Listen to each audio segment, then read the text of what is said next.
Welcome to मुसास academy. आज का हमारा टॉपिक है डिमांड एंड सप्लाई के डिफरेंस का। तो आज हम पढ़ते हैं डिमांड एंड सप्लाई की जो डिफरेंस होती है वो आज हम पढ़ते हैं।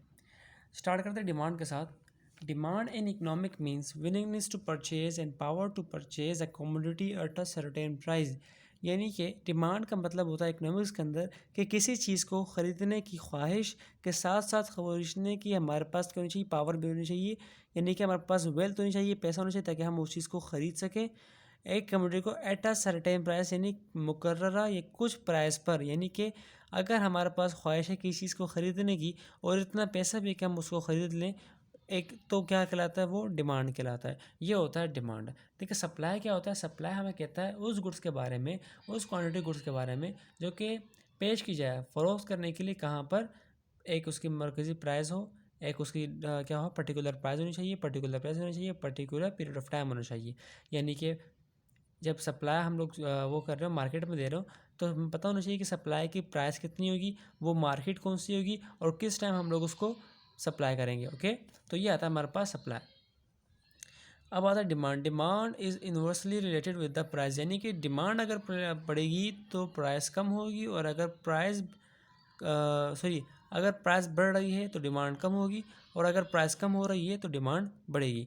जबकि सप्लाई में ये नहीं होता। सप्लाई में प्राइस ऐसा चलता है कि प्राइस बढ़ेगी तो सप्लाई प्रोडक्ट की बढ़ जाएगी, अगर प्राइस कम होगी तो सप्लाई कम हो जाएगी। ठीक है, आते हैं स्टार्ट पर। Demand curve slopes from left to right downward.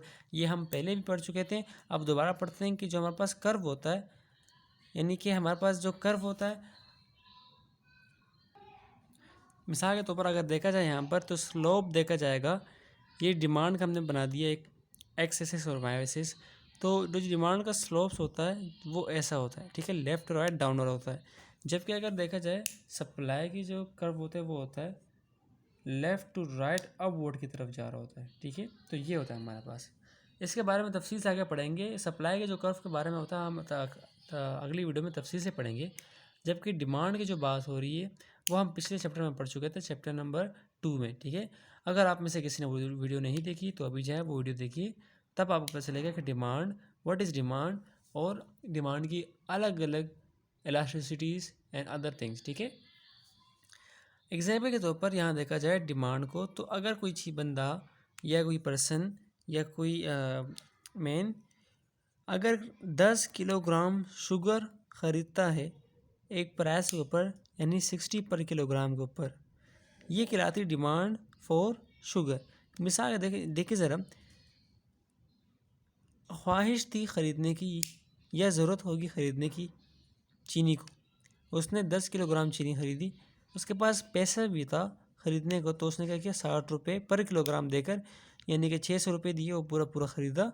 तो ये कहलाया उसका डिमांड। यानी कि यहाँ पर साबित हो गया कि यहाँ पर विलिंगनेस भी थी, यहाँ पर परचेजिंग पावर भी थी।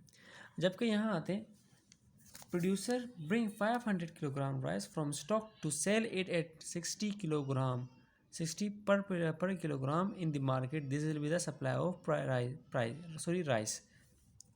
यहाँ देख सकते हैं कि प्रोड्यूसर लाया है 500 किलोग्राम राइस अपने स्टॉक से, यानी अपने गोडाउन में जो उसने प्रोडक्ट को वो किया हुआ था, अंदर रखा हुआ था, वो लाया मार्केट में, और उसने पर किलोग्राम 60 रुपये में बेची है। तो ये कहलाया सप्लाई ऑफ राइस। तो ये आता है हमारे पास डिमांड एंड सप्लाई के बारे में ही। तो ये हमारे पास 4 difference between the supply and demand.